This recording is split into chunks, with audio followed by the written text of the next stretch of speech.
Chief justice Yahya Afridi کی آئینی bench کی مخالفت۔ Chief justice of Pakistan justice Yahya Afridi کی زیر صدارت جوڈیشل کمیشن کا پہلا اجلاس۔ جسٹس امین الدین خان کی سربراہی میں 7 رکنی آئینی بینچ قائم کرنے کا فیصلہ۔ آئینی بینچ کا فیصلہ 7 اور 5 کے تناسب سے ہوا۔ جسٹس منصور علی شاہ، جسٹس منیب اختر، عمر ایوب اور شبلی فراز کی بھی فیصلے کی مخالفت۔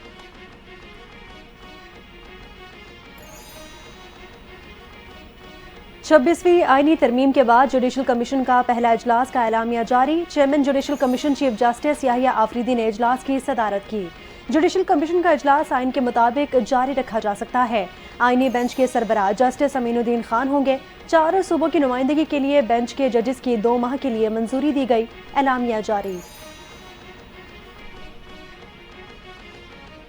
جسٹس منصور علی شاہ اور جسٹس منیب اختر نے 26ویں آئینی ترمیم پر فل کورٹ بینچ کے لیے چیف جسٹس کو خط لکھ دیا۔ دونوں سینئر ججز کا اسی ہفتے 26ویں آئینی ترمیم کا کیس فل کورٹ میں لگانے کا مطالبہ۔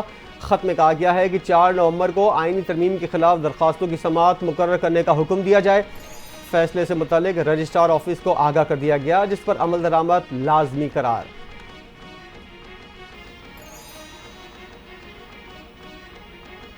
پی ٹی آئی نے بھی 26ویں آئینی ترمیم کے خلاف سپریم کورٹ سے رجوع کر لیا۔ درخواست میں وفاق، 4 صوبوں، اسپیکر قومی اسمبلی، چیئرمین سینٹ، صدر مملکت، وزیر اعظم فریق بنایا گیا۔ سپریم کورٹ نے آئینی درخواست کو ڈائری نمبر الاٹ کر دیا۔ 26ویں ترمیم آئین کے بنیادی ڈھانچے سے متصادم ہے۔ عدلیہ کی آزادی کو سلب کرنے کا اختیار پارلیمان کے پاس بھی نہیں، درخواست میں موقف۔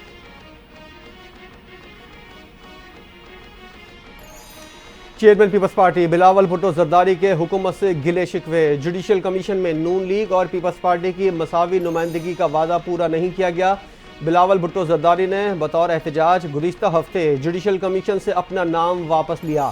بلاول بھٹو زرداری نے کہا، حکومت کے ساتھ پیپلز پارٹی کے مستقبل کا فیصلہ سینٹرل ایگزیکٹو کمیٹی کرے گی، عام فیصلے ہوں گے۔ بلاول بھٹو کی وطن واپسی پر سینٹرل ایگزیکٹو کمیٹی کا اجلاس بلایا جائے گا۔ ملک کے اندر جلد دمادم مست قلندر ہوگا۔ تینوں سروسز چیفز کی مدت ملازمت کو عدالتوں میں چیلنج کریں گے۔ پی ٹی آئی کے مرکزی رہنما لطیف کھوسا کی میڈیا سے گفتگو۔ کہتے ہیں کہ حکومت جس طرح دہشت گردی کے خلاف قانون بنا رہی ہے اس کی مذمت کرتے ہیں۔ ملک بھر کے وکلاء کے ساتھ مل کر جلد احتجاجی تحریک چلائیں گے۔ سروسز چیفز کی مدت بڑھانا سروسز کا اندرونی معاملہ ہے، قانون سازی کا ایک طریقہ ہوتا ہے۔ پی ٹی آئی کے رہنما سلمان اکرم راجہ کا لاہور میں پریس کانفرنس کرتے ہوئے خطاب۔ کہا، حکومت اپنی مرضی سے اور مقتدرہ کی خواہش پر ججز لگائے گی۔ حکومت ایسے ججز لگانا چاہتی ہے جو پاکستانیوں کے حق سے دستبردار رہیں۔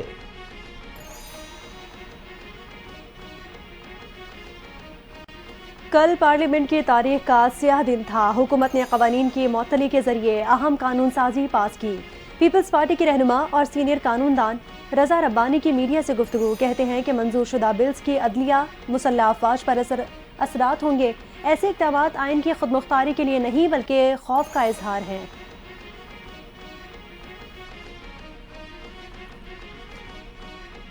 Army chief general Asim Munir نومبر 2027 تک آرمی چیف رہیں گے۔ وزیر دفاع خواجہ آصف نے واضح کر دیا۔ کہا، جنرل عاصم منیر کو نومبر 2022 کے دوران تعینات کیا گیا تھا۔ آرمی ایکٹ میں ترمیم کے بعد اب وہ نومبر 2027 تک آرمی چیف رہیں گے۔ ہم نے مسلح افواج کی تینوں بازوؤں کے لیے قانون بنا دیا، کوئی تفریق نہیں کی۔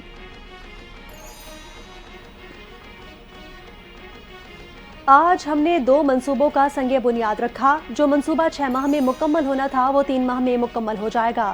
وزیر اعظم شہباز شریف کا تقریب سے خطاب۔ کہا کہ ایس او سی کانفرنس کے کامیاب انعقاد کے لیے بہترین کام کیا گیا۔ ایس سی او اجلاس میں شریک سربراہان نے اسلام آباد کی خوبصورتی کی بھی تعریف کی۔ انتظامیہ کو ہدایت کی ہے کہ اسلام آباد کی خوبصورتی میں مزید اضافہ کریں۔ پی این ایس ذوالفقار کا ریجنل میریٹائم سیکیورٹی پیٹرول کے دوران جبوتی کا دورہ۔ Commanding officer P N S Zulfiqar کی میزبان بحری حکام سے ملاقاتیں۔ کمانڈر جبوتی، بحریہ اور کوسٹ گارڈ کے ساتھ پیشہ ورانہ امور پر تبادلہ خیال۔ جبوتی کوسٹ گارڈز کے ساتھ مشترکہ بحری مشق کا انعقاد۔ آئی ایس پی آر کا کہنا ہے، مشق کا مقصد مشترکہ آپریشنز کی صلاحیت اور باہمی تعاون کو مزید بہتر بنانا تھا۔ دورے سے دونوں ممالک کے مابین تعلقات کو مزید فروغ ملے گا۔ مختلف چیلنجز سے نمٹنے اور جنگی صلاحیت کو بڑھانے کے لیے پاک چین ساتھ ساتھ چین اور پاکستان کے مشترکہ مشق انڈس شیلڈ 2024 اختتام پذیر ہو گئی۔ مشق میں ہائی ٹیک آلات، لانگ رینج میزائل کے مظاہرے، J-16 اور J-10C طیاروں کی بھی شرکت۔ ISPR کے مطابق مشترکہ مشق مختلف چیلنجز سے نمٹنے کے لیے آپریشنل تیاریوں کا ثبوت ہے۔ مشق میں پاک چین فضائی افواج نے جنگی صلاحیت کو بڑھایا۔ وزیراعظم شہباز شریف سے ایرانی وزیر خارجہ عباس عراقچی کی ملاقات۔ شہباز شریف کا ایرانی وزیر خارجہ کے دورے کا خیر مقدم۔ ملاقات میں پاکستان اور ایران کے تعلقات کو مزید مستحکم کرنے، تجارت، توانائی کے تعاون کو مزید مضبوط بنانے پر زور، مشرق وسطی کی صورتحال پر بھی تبادلہ خیال کیا گیا۔ فلسطینیوں کے خلاف اسرائیلی جارحیت کی شدید مذمت۔ میڈیا کی آزادی جمہوریت کا بنیادی جزو ہے۔ میڈیا ہاؤسز اور صحافیوں کے بلا خوف و خطر آزادی سے کام کرنے والے ماحول کی فراہمی کے لیے سندھ حکومت پرعزم ہے۔ سندھ کے سینئر وزیر شرجیل انعام میمن سے آزاد جموں و کشمیر کے وزیر اطلاعات مظہر سید شاہ کی ملاقات ہوئی۔ کہتے ہیں کہ ایک متحرک آزاد میڈیا ایک شفاف اور جواب دہ حکومت کے لیے بہت ضروری ہے۔ یاسین ملک کی صحت کے حوالے سے کوئی خبر نہیں۔ 5 دن ہو گئے یاسین ملک کی بھوک ہڑتال چل رہی ہے، انہیں جیل میں ادویات تک نہیں دی جا رہی۔ حریت رہنما مشال ملک کی میڈیا سے گفتگو، کہا کشمیری رہنماؤں کو بھارتی بربریت کا سامنا ہے، ہم کمزور نہیں، کشمیری اپنے حقوق کے لیے لڑیں گے۔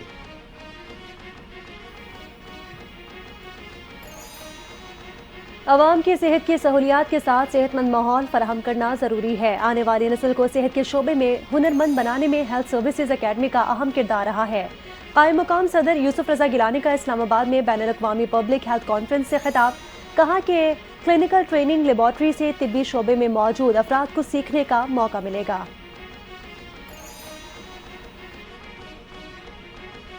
نوجوان ملک کی ترقی کے لیے پرعزم، نوجوانوں کو بااختیار بنانا وقت کا تقاضا ہے، کوئی بھی شخص یا قوت پاکستان کو نقصان نہیں پہنچا سکتی۔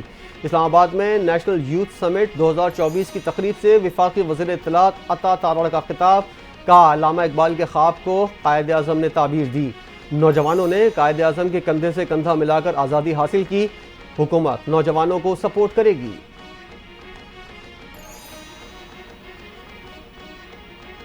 1,79,210 عازمین حج کی سعادت حاصل کریں گے۔ وفاقی کابینہ نے حج پالیسی کی منظوری دے دی۔ وفاقی کابینہ اجلاس سے خطاب میں وزیر اعظم شہباز شریف نے کہا ملک میں معاشی استحکام کے لیے اقدامات کر رہے ہیں، معاشی اشاریہ مثبت سمت کی جانب گامزن ہے، معیشت مستحکم بنیادوں پر آگے بڑھ رہی ہے، پالیسی ریٹ کا 15% پر آنا خوشائند پیش رفت ہے۔ وزیر اعلیٰ سندھ مراد علی شاہ نے کراچی میں CTD کے فیوژن سینٹر کا افتتاح کر دیا۔ تقریر سے خطاب کرتے ہوئے مراد علی شاہ نے کہا سندھ حکومت نے CTD کو جدید ترین اسلحہ اور ٹیکنالوجی فراہم کی ہے، ہمیں عوام کے جان و مال کا تحفظ یقینی بنانا ہے۔ وزیر اعلیٰ سندھ نے منصوبے کے قیام کے لیے 772 ملین روپے کی منظوری دی تھی۔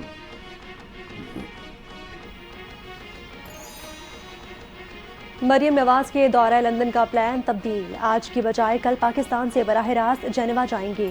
نواز شریف بھی لندن سے جنیوا پہنچیں گے، 4 دن جنیوا میں قیام کے بعد دونوں لندن واپس آئیں گے۔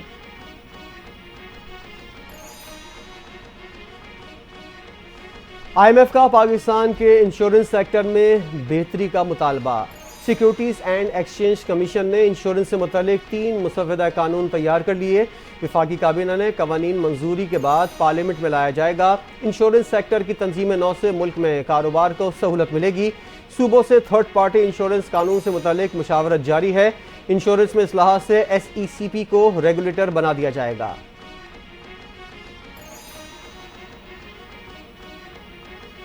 لاہور ہائی کورٹ میں بانی PTI کے خلاف درج مقدمات کی تفصیلات فراہمی کے کیس کی سماعت ہوئی۔ عدالت نے وفاقی وزارت داخلہ DFI AIG پنجاب سے جواب طلب کر لیا۔ جسٹس فاروق حیدر نے کیس کی سماعت 12 نومبر تک ملتوی کر دی۔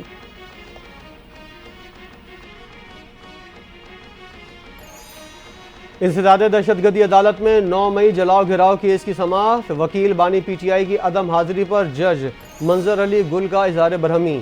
عدالت نے بانی PTI کے وکیل کو دلائل کے لیے عدالت نے آخری موقع دے دیا، سماعت 8 نومبر تک ملتوی کر دی۔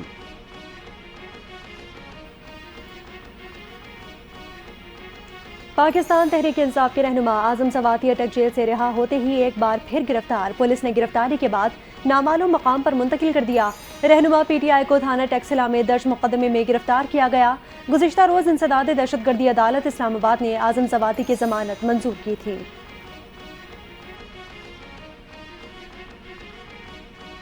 اپنی چھت اپنا گھر پروگرام کے تحت 850 سے زائد درخواست دہندگان کو پہلی قسط کی ادائیگی مکمل۔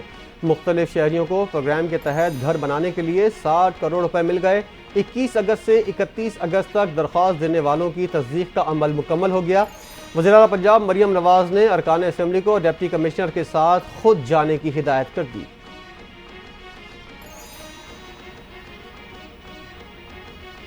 مہنگائی کے ستائے کراچی والوں پر ایک بار پھر بجلی بم گرا دیا گیا۔ بجلی 40 پیسے فی یونٹ مہنگی، نوٹیفیکیشن جاری۔ اضافہ اگست کی فیول پرائس ایڈجسٹمنٹ کے تحت کیا گیا کہ الیکٹرک صارفین سے وصولی جنوری کے بلوں میں کی جائے گی۔ اضافے کا اطلاق لائف لائن صارفین پر نہیں ہوگا۔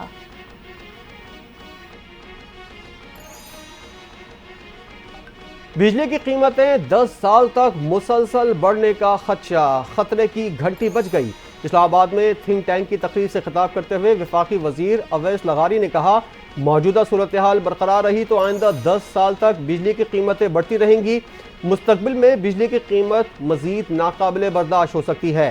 وفاقی وزیر نے مستقبل کے درآمدی بجلی منصوبے کاسا کو مہنگا قرار دے دیا۔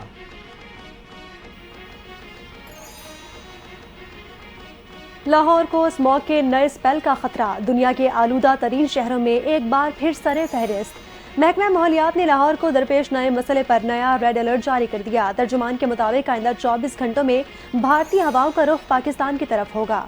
شہر کا ایئر کوالٹی انڈیکس ایک بار پھر شدید متاثر ہوگا۔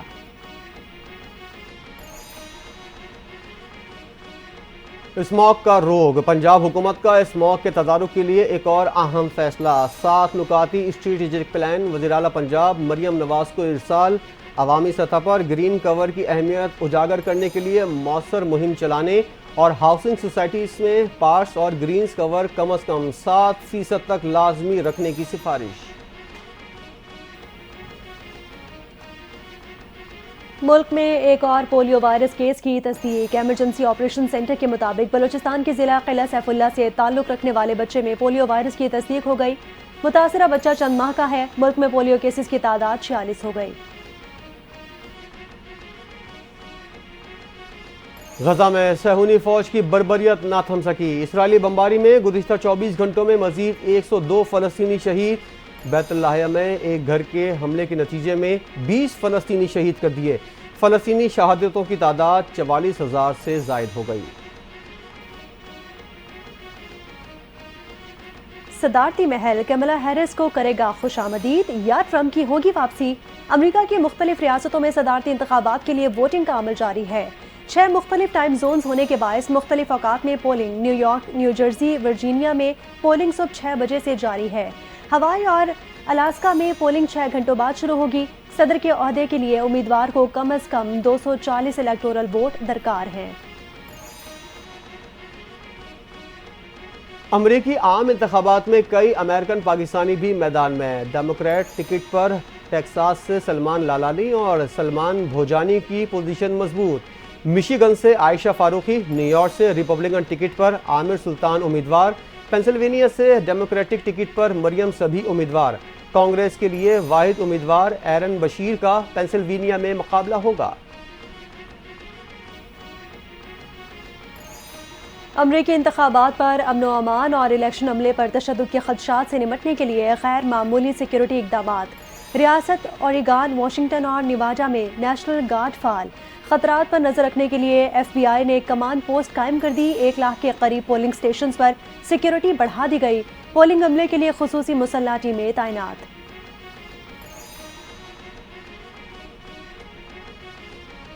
قومی ٹیم کے فاسٹ بالر نسیم شاہ کی انجری تشویشناک نہیں ہے، اگلے میچ تک فٹ ہونے کا امکان۔ ٹیم ذرائع کا کہنا ہے فاسٹ بالرز کو کریمپس پڑے ہیں، اگلے میچ میں وقت پہ فٹ ہو جائیں گے۔ پاکستان اور آسٹریلیا کے درمیان دوسرا ون ڈے انٹرنیشنل میچ جمعے کو کھیلا جائے گا۔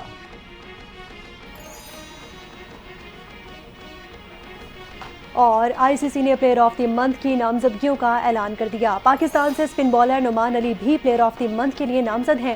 کھلاڑیوں کے ناموں کا اعلان اکتوبر کی کارکردگی کی بنیاد پر کیا گیا ہے۔